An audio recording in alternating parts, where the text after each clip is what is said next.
मंडळी, एक दिवस क्षीरसागरात शेषनागाच्या शय्येवर भगवान विष्णू विश्रांती घेत होते. माता लक्ष्मी त्यांच्या चरणी बसून सेवा करत होत्या. संपूर्ण सृष्टीत एक दिव्य शांतता पसरली होती. तेव्हाच माता लक्ष्मीच्या मनात एक प्रश्न उमटला, मानवजातीच्या कल्याणासाठीचा प्रश्न. त्या अत्यंत नम्रतेने म्हणाल्या, हे प्रभू, मनुष्य जन्म घेतो, आयुष्य जगतो आणि मृत्यू पावतो, पण त्याच्या पूर्वजन्माचे कर्ज या जन्मात फेडावे लागते का? आणि मृत्यूनंतर आत्मा आपल्यासोबत काय घेऊन जातो? भगवान विष्णू मंदस्मित करत म्हणाले, देवी, तुझा प्रश्न साधा नाही, तो संपूर्ण मानवजातीसाठी आहे आणि त्याचे उत्तर प्रत्येक माणसाने जाणून घेतले पाहिजे.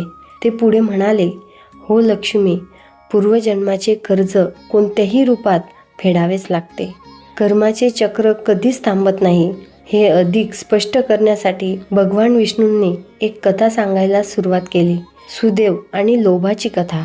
प्राचीन काळी विदर्भ देशात सुदेव नावाचा एक ब्राह्मण राहत होता. तो ज्ञानी होता, धर्मनिष्ठ होता, पण अत्यंत गरीब होता. त्याची पत्नी रूपा मात्र नेहमी असमाधानी असायची. इतरांचे वैभव पाहून तिच्या मनात लोभ निर्माण व्हायचा.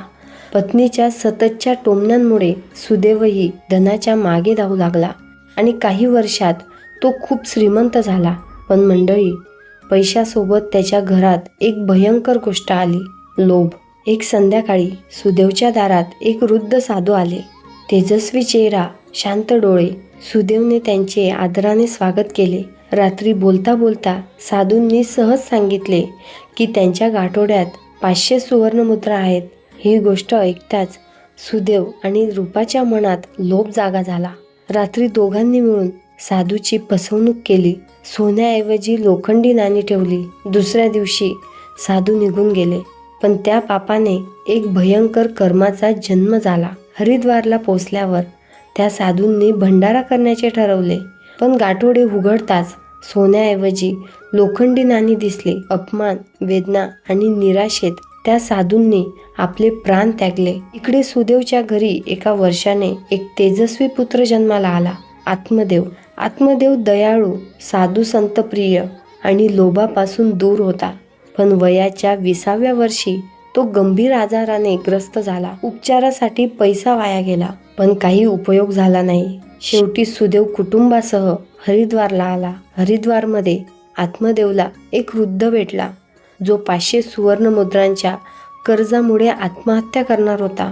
आत्मदेवने वडिलांच्या पेटीतून तेवढ्याच मुद्रा काढून त्या वृद्धाला दिल्या आणि त्या क्षणी एक अदृश्य कर्ज फेडले गेले. त्या रात्री आत्मदेव शांतपणे देह सोडून गेला. नंतर यमराजच्या दरबारात सत्य उघड झाले. आत्मदेव म्हणजेच तोच साधू होता, जो आपले कर्ज वसूल करण्यासाठी पुन्हा जन्माला आला होता. भगवान विष्णू म्हणाले, मृत्यूनंतर आत्मा धन, नाती, वैभव काहीच सोबत नेत नाही, पण 5 गोष्टी सोबत जातात: इच्छा, कर्म, वासना, ज्ञानाचे संस्कार आणि कर्ज. जोपर्यंत कर्ज फेडले जात नाही, तोपर्यंत आत्मा जन्म मृत्यूच्या फेऱ्यात अडकतो. या कथेचा बोध एकच आहे, लोभ विनाशक आहे, कर्म अटळ आहे, कर्ज याच जन्मात फेडा, धर्माच्या मार्गावर चालत राहा. ही कथा आवडली असेल तर लाईक करा, शेअर करा आणि कमेंटमध्ये जय लक्ष्मी नारायण लिहायला विसरू नका.